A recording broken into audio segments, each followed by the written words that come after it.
had a number of different missions, if you will, but one of the longest ones and the longest time I've been there on a mission was our protecting bombers as they were destroying the oil fields and the area, and that was far east from where we were, some of our longest missions to police the oil fields and for refineries. We also, after the destroying of the refineries and so on, kept a lot of the German aircraft on the ground because they didn't have the fuel or the oil. And we had what we called fighter sweeps. We probably destroyed more of Germany's Air Force on the ground than we did in the air because of that. Those were, of course, our training prepared us for both types of missions, and you don't forget them. I had one victory in August of '44 over part of Beachy Aerodrome. That was an interesting happenstance, if you will.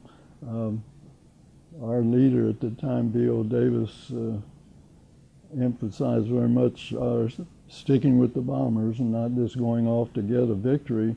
So we didn't lead the bombers unless dispatched by whoever was leading the group on that particular mission.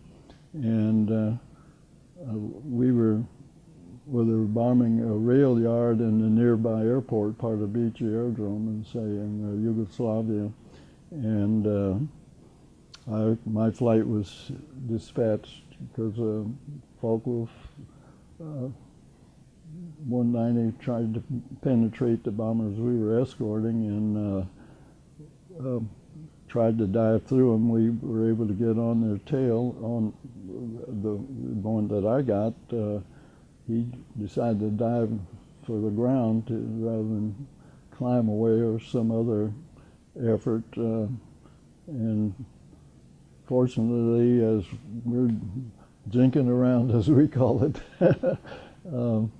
he made a turn that put him right in the I was at the right range and put him right in my sights and destroyed the aircraft.